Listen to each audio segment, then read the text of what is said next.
All right, everyone, we are back for episode 6 of Stub Luv Live. And we've got, a really, really, really good guest on tonight.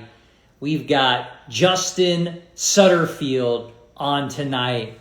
And Justin is one of the biggest ticket buyers and sellers on eBay and on the Booger's Ticket Stub site.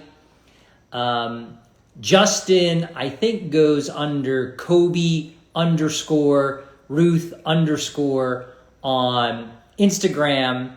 And he also goes under Hall of Fame Investments.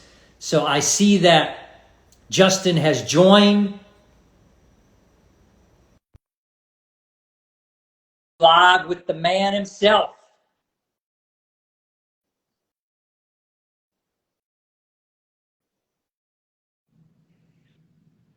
There he is. What's going on, man? There he is. Sorry, man. I'm trying to see if the light in here is that better. Yeah, it looks great. Okay. Looks great. Looks great. Man, you look like you're in a studio, man. You got some really good lighting over there. So. No, I just have one of these little circle lights that my wife bought me, and I'm in my kitchen. Oh yeah. See, I got to get me one of those circle lights, man. So I got like thunder clouds above me. So I like the thunder clouds. I see it. Well, thanks for coming on, Justin. I think a lot of people know you, and they probably know you because they've bought from you before. You're such a presence on eBay, and you just have so many tickets for sale. So talk to us about when you first started doing this. When did you first start collecting tickets, and then when did you move into really selling a lot of the tickets that you acquired? Yeah, so I've been a collector since childhood. I think probably the mid '80s. I can remember my dad, buying me and my brother probably the earliest, like 1985, tops, and but really like 86, 87, and then really like that like the Ken Griffey Jr. Upper Deck 1989, which most of the people in our age demographic, were really involved in that, and going to card shows, hearing my dad complain about Mickey Mantle and Hank Aaron autographs for like $25, back then, Sure.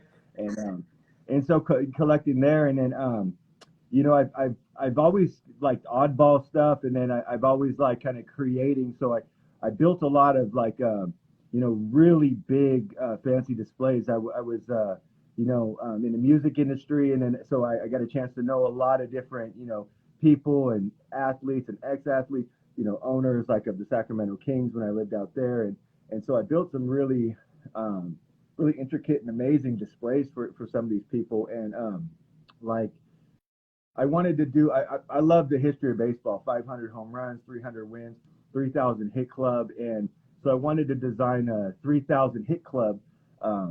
These displays, and so I was getting the jerseys, the rookie cards, all autographed if I could, and then I wanted to get the ticket stubs, and so thinking that would be pretty easy, and it was for a lot of them, the Winfields and the George Bretts and the Rod Cruz, those.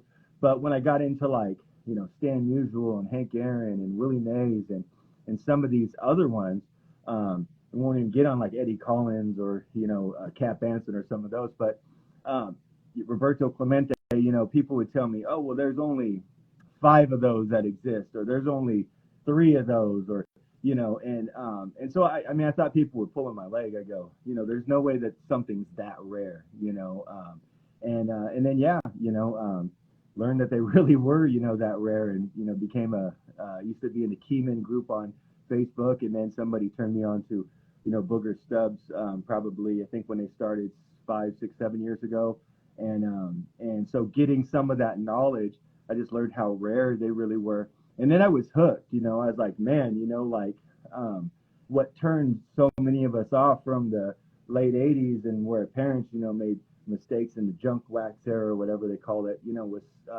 stuff was made to seem like it was rare, but it really wasn't. It was so Sure. mass produced.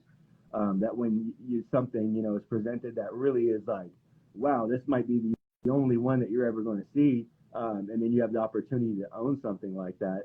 And I've always liked game use stuff, and it's, to me, tickets are kind of fall into that genre because it was like was at that event, you know. So I just think that's, you know, really amazing. And so I was really hooked, you know, with tickets. I would say, you know, right around 10 years ago, When you when know, 8 to 10 years ago. when did you start selling on eBay, Justin? And how many active listings do you normally have on your Kobe underscore Ruth underscore site, Hall of Fame Investments on Yeah, eBay? so it's Kobe underscore Ruth underscore. A lot of people know it because it used to be GIDES 32, GIDEZ 32, but I wanted to kind of, you know, change it as it's grown, you know, quite a bit. And Hall of Fame Investments, or you can find it under either one. But you know, I've been on eBay for 15 years, casually sold.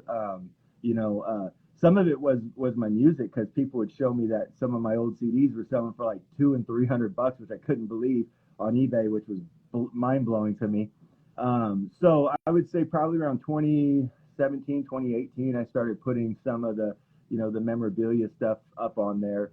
And then, you know, right before the pandemic and when the pandemic hit, you know, I probably carried about 500, you know, listings. And then, you know, both those things happened, were major events, you know, to be, you know, Kobe Bryant passing away. And then the pandemic happened like kind of simultaneously, you know. Kobe was in January, and then, you know, the pandemic, you know, was kind of around that March, April. Mm-hmm. And then things really kind of exploded. It exploded a little bit before that because I always been such a big Kobe Bryant fan and had so much Kobe Bryant stuff that all of a sudden, man, like half my listings, you know, sold. And then I kind of like pulled all of them because I was like, I didn't know how I felt. You know what I mean? I was so heartbroken when Kobe passed away, and I'm like, I don't know if I want to be selling this stuff. I don't know if I feel right selling this stuff, you know, right now. And then, but yeah, you know, the pandemic, I mean, everything kind of blew up, and I, you know, and I had a lot of listings.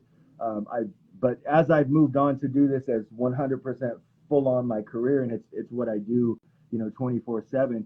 Right now I have over 3,000 listings, but you know, I've got storage units, and I probably have over 50,000 pieces of memorabilia, over, you know, 25,000 ticket stubs, over 8,000 graded, you know, tickets. So, but it's a process. You know, I try to put a lot of thought into the listings, a lot of imagery, a lot of, you know, the stats and everything, not just two generic pictures.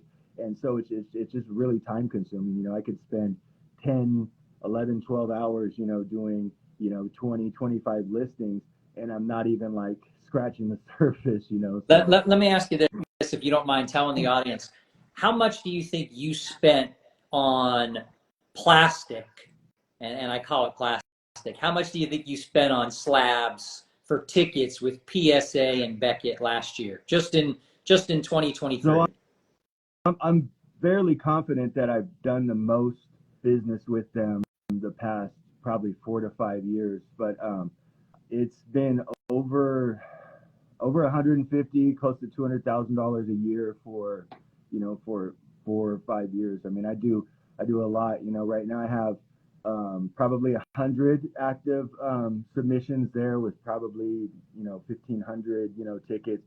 So I do a lot, you know, a lot of submissions with them, and that's kind of to each their own. Like me personally, if I'm selling stuff, I want, you know, my customers to, you know, to feel happy about it being authenticated.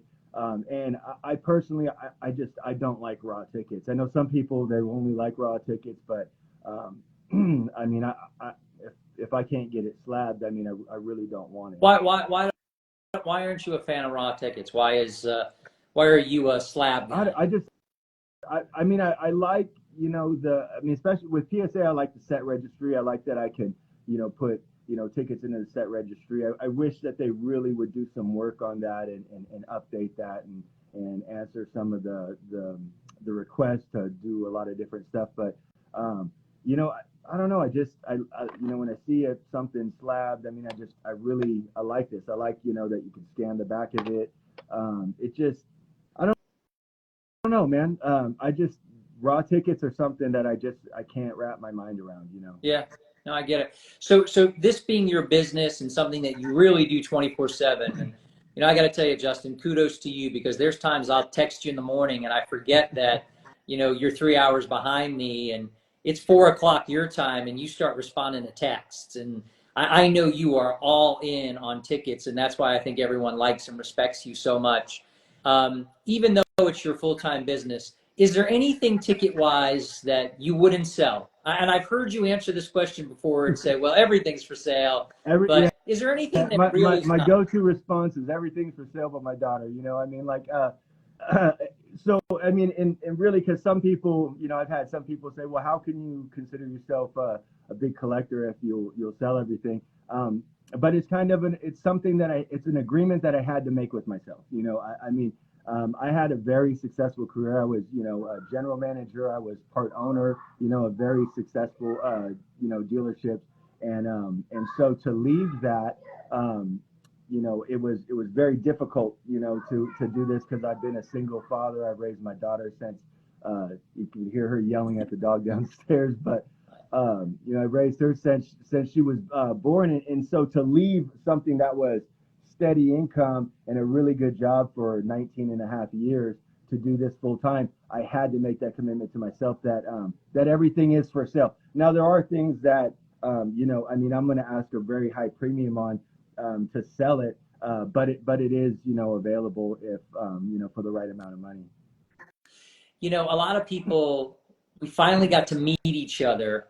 We were all kind of like names, and we were names on boogers, ticket stubs, and we were Instagram Yeah. titles and Instagram names, but we all kind of got to meet each other last year at the Chicago National. And I had a good time out there, and I can't wait for Cleveland. Are you going to be out in Cleveland and bringing tickets, or Yeah. are you staying home this year? I'm going to. I mean, it's difficult for me, you know, because it's hard, you know, kind of juggling everything with, you know, making sure, you know, my daughter can stay with you know, my mother, or you know, a family member, and you know, so it's not as easy for me, you know, to do those things. But I went last year. I had meant to go the last, you know, couple times, and it was the best time. I had the best experience. I mean, it was so much fun. It was, you know, ironically, I had a family reunion that happened like that same weekend, so I was only able to stay, you know, until that, I think it was that Saturday, and then I had to, you know, to leave. But you know, yeah, I plan on going, and hopefully I'll be there, you know, the entire time. I don't know that I'll actually, you know, set up and sell. You know, I would like to, if I did do that, I would like to, you know, kind of partner, you know, with somebody. So, you know, for breaks and things of that nature, somebody that I trusted, that to do something like that with. But if not, I'll be bringing stuff out there to hopefully, you know, trade and sell, and you know. But I mean, I bought a bunch of tickets from you when we were out there. So. You did. So talk to us a little bit. I know you had some thoughts on this. What do you think right now is the most underrated, or give me a series of underrated tickets you think are in the hobby? Whew, that's a good question. I mean, there's a lot of, I think, you know, underrated. I mean, I think music tickets, you know, because when you think of tickets, you know, I think concert tickets have to be kind of, you know, up at the top, but music tickets seem to be, you know, really underrated. I mean, I like oddball, you know, tickets, and then I'm a big collector of, like, you know, the last concert or the final performance. I just got this one back, but you know, this one's, you know, I think such a beautiful ticket. It's Elvis's last performance, and when you can find it in a full, which is rare, I think there's only about 10 of the fulls. There's quite a few of the stubs, but you know, and you had the Elvis across it. I think it's just, you know, really cool. That And then, you know, then there's that's an awesome ticket, Justin, man. That's great. Good. Is that for sale on your store yet or not? yeah, that one, I mean, I just put up, you know, it's one because I live here in Vegas too. So, you know, it's a popular seller, you know, even locally, being here in Las Vegas. You know, I always try to keep that ticket in stock, but, the full is what's really difficult. This is the first time I've actually owned a full. I've probably owned 8 of the stubs or 9 of the stubs, you know, over the years, but the fulls are pretty difficult, you know, and they're well, I don't. They're still very expensive, but they're a little bit more affordable than what they were, in 2021 when they were selling for 30,000 and 20,000 or whatever. But and then this one is arguably the greatest musician ever. All around. Musician, can play everything. Do everything. Is Prince, and obviously nobody knew this was his going to be his final performance.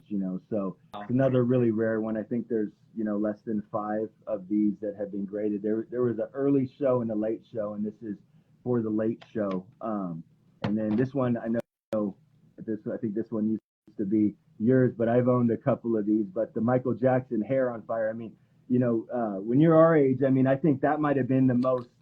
God, I mean, if there's one thing I can remember from the 80s that was just such a major thing was Michael Jackson hair catching on fire. And when I found out there was an actual ticket, to the Pepsi commercial filming when Michael Jackson's hair caught on fire, I go, man, that's why I love tickets, because like who would have thought that there was a ticket, for that, which is like, if you look at pop culture, 80s pop culture in the dictionary, that's there, man. I mean, so yeah, I would say concert tickets, last tickets, like Lenny. I don't have a cool jacket like he did, but last of anything, like last home runs, last games, anything like the last, people love the debuts, but the last are really cool. And then what about the flip? What about the overrated, Justin? What about overrated tickets? Overrated, I would just because I've collected a long time and they're a lot more common than what really kind of blew up in 2021 is I think people took debuts too on steroids, so like World Series debuts to me are just something that's I never even really considered that. Now there are some Babe Ruth, Shoeless Joe Jackson, those are fantastic, but when I seen what Jackie Robinson and Yogi Berra's World Series debut, and Mickey Mantle and who's it? It's Mantle and Mays' debut, and what those were selling for. It's like, man, it's not that rare of a ticket. It's a cool ticket, but I don't really see those as I think they're a little bit overrated. What tickets do you have right now that you would say are, for you personally, your favorite tickets, or some of the favorite tickets that you're selling now on your eBay store?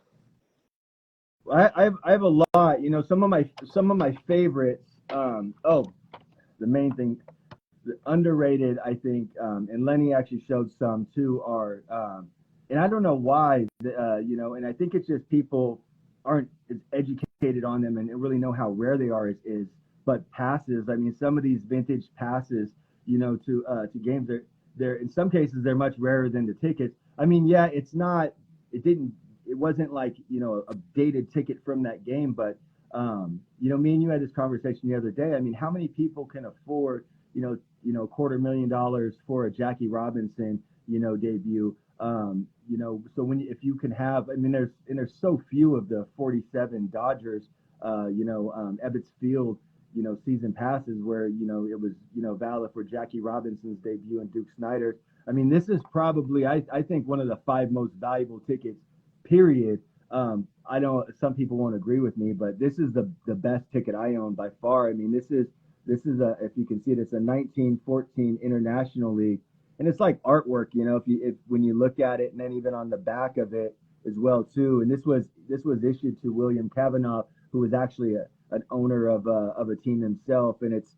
signed by Ed Barrow, who ended up being the general manager of the Yankees during the Ruth era. But I mean, it's Babe Ruth's first season. I mean, there is no Babe Ruth debut, and this was valid for Babe Ruth's professional debut with the Baltimore Orioles, and it's the only one like it.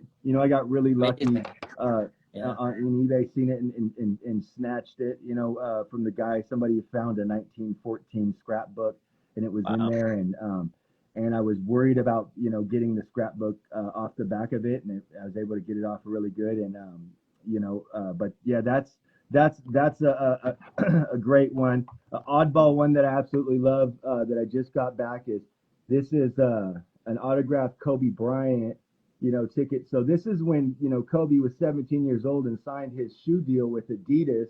Um, and so this was the guy that had this was the guy that was assigned to be the photographer for the event. So I don't even know if there's any other tickets for this. This was his, personal ticket for it. And so I bought it. It was raw. I took a chance on it because I said, regardless, the ticket's cool. I wasn't sure on the autograph, but it ended up being all real. But to me, it's just such an amazing and cool piece. And then this is, I think the second best ticket that there is, the called shot. And this is one of the highest graded ones. What's that one graded, the Justin? PS4. So, there's, I think the highest is a 7, but I'm not sure. I'd have to double check that. But yeah, there's less than 10, I think maybe less than 7 that are higher, than that. And it's just all around. It's just artwork. The back of it, such a classic ticket. I mean, I think it's the best ticket in the hobby, all around. When you take her imagery, everything, obviously Jackie's the best for the significance of it, but the eye appeal, everything. I mean, that the Babe Ruth called shot is there's nothing that's more attractive or that's just cooler, all around, And then a lot of people forget, man, it was a monster game too. Babe Ruth hit 2 home runs and Lou Gehrig both hit 2 home runs in the game too. So it wasn't just the mystery of did he call the shot or not. I mean, it was a monster game for them too. So. Yeah. So we know that you have a lot of listings on eBay. We know you've been doing it a long time. I don't want to mess up your setup there because I want you to be able to get your camera back on.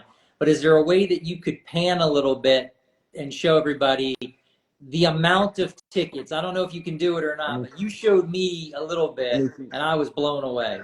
So those are some of, my favorite Kobe, tickets that are up there. This thing is like an autofocuser, so I apologize. But these are normally all in storage, but I have these because I'm listing all these. Now these are just Kobe Bryant tickets right here. Those are all Kobe Bryant, tickets. But yeah, I've got a lot, Wow. I've got, and then in my storage, I probably have 6 of these all filled, like that. And then I've got, the ones that are my best ones, my babies. Wow. Wow. I don't know how that came, how that showed on. It looked great. I'm trying to hold that as steady as possible, but yeah, I've got a lot, in the storage, and and I would love to get more graded. I've tried to talk with PSA, Beckett, all of them a bunch of times because I do so much with them. I said, man, if you can give me some type of a deal, man, you'll make a lot more money because, I've got thousands of tickets that I want to get done, but it's just hard to justify, $30-$40 a pop, and then all the extras, the shipping, all the other, things, on tickets that are probably worth, $50 or less. I mean, it's really hard to authenticate tickets that are, under $100 in value, Yeah, I agree. Well, we appreciate you showing all that stuff. I want to run the gauntlet with you. Okay. So I've got some good gauntlet stuff, and let's get ready to run it. So, all right. I think I know some of these answers, but I'm still going to ask them. So, stub or full? Stub. I want to know that it was there at the event. I mean, stub all day. PSA, Beckett, no slab, easy. I mean, if I had to choose, I do like the PSA. I do like the PSA slab, more. Customer service, I won't get into that, but PSA, I do like the slab better. Debuts or moments? Moments. Both. I mean, Sean's right. Debuts are moments, but yeah, I like moments. Signed tickets or unsigned tickets? Signed, for sure. Yeah, I think you showed me before that you have you at some point had over 250 tickets out for signings. So I have to keep this whiteboard, and this is really low right now, and that's what I have, out, so just so that I can keep track of, what's out. But yeah, I love signing tickets, man, and the clients and the customers I deal with for a long time, they love them too. So I mean, like I said, nothing is ever 100%. I mean, there's always people that like their own, certain thing, and that's totally fine, but just as a majority, I'd say I probably average, 8 to 10, sales, a day. So there's people that sell obviously, more than me, but I do sell a lot. And the other thing is, I talk to all these people, a lot. I spend a lot of time talking with people every single day. And I would say that the sign tickets is what more of my, customers and what I personally prefer. PSA 10 ticket or a PSA Pop 1 ticket? Pop one. Yeah, One. I'm not a grade person. I appeal, I think I showed you one that was, I don't know how it was graded a PSA 2, and then I've got one that's ripped in half and jagged and tore to pieces. That's a 4, that came back the same day. So I don't understand it. I don't understand how they do their grading. I don't know anybody that can explain it. But I appeal 100%. So rarity is I'd rather have something that's rare opposed to the grade. Would you rather acquire some of your missing Babe Ruth home run tickets or some of your missing Kobe Bryant rookie year game tickets?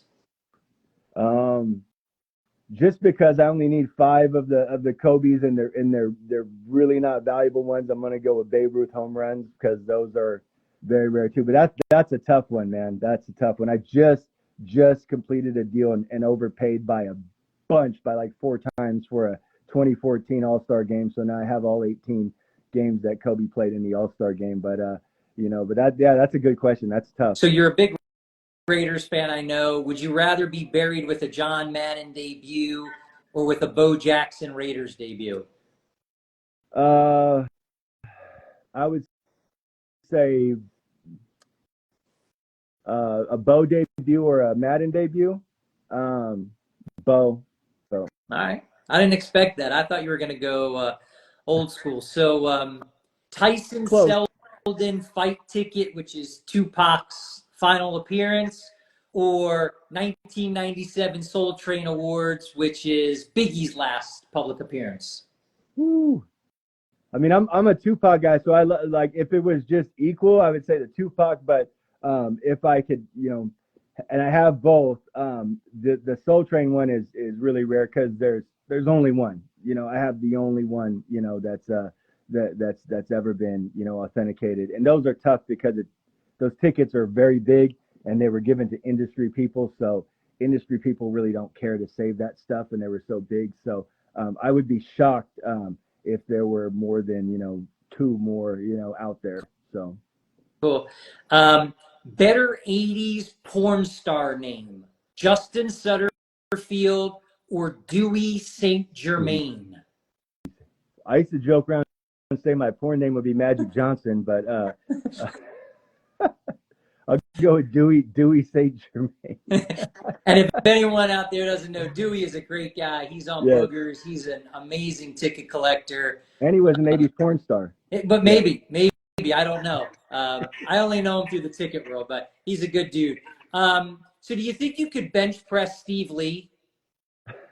Yes. How many times? I don't know. I'd probably have to say stop.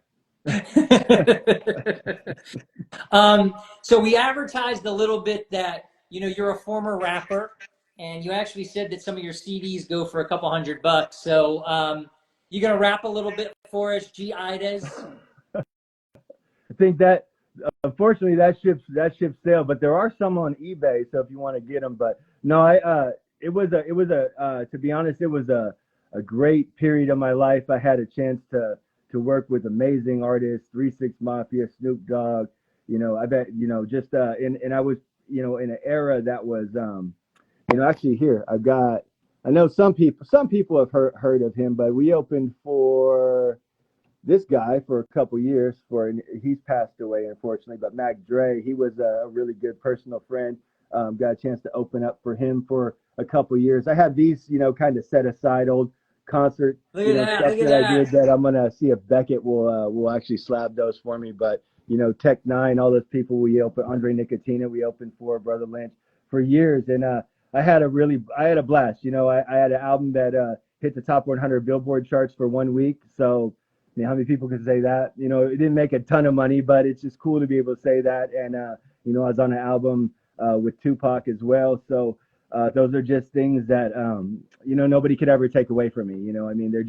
They were just really great moments in time, and I was able to travel the world and see some just amazing things. And this is pre-internet and everything. Thank goodness, because I have a daughter and I don't want all that stuff to be public. But it was a lot of fun. Well, Justin, I really appreciate you coming on.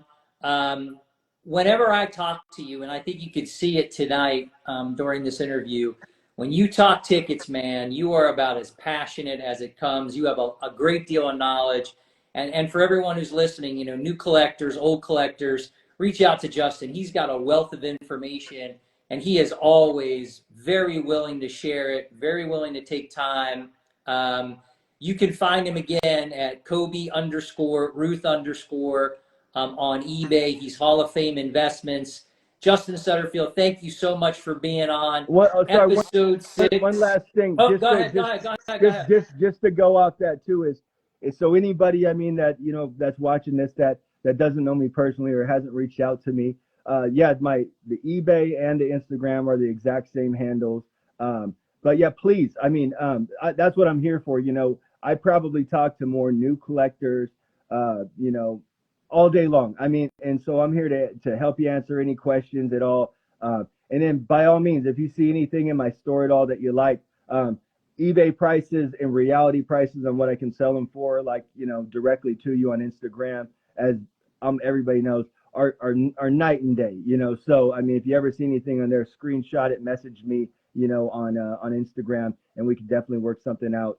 But I also, what I do is for a lot of the really elite big collectors is I deal with all the major collectors, yourself being one of them, Mike, Sean, and so I'm constantly trading with people, and I trade all the time. So if you're looking for something and you haven't been able to find it, man, message me, and that's what I do is I go to work, and I have so many tickets, and I keep so many duplicates, so sometimes I'm able to work trades and find a lot of people the ticket that they've been looking for 3, 4, 5 years. And I get a lot of joy, with that. So I know you do.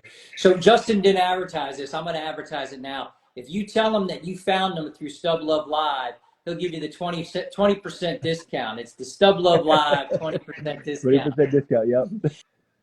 Thank you very much, Justin. Episode 6 of Stub Luv Live with Justin Sutterfield. Thank you, my man. I appreciate it. Thank you, guys. Have a good evening. Be well. Bye-bye.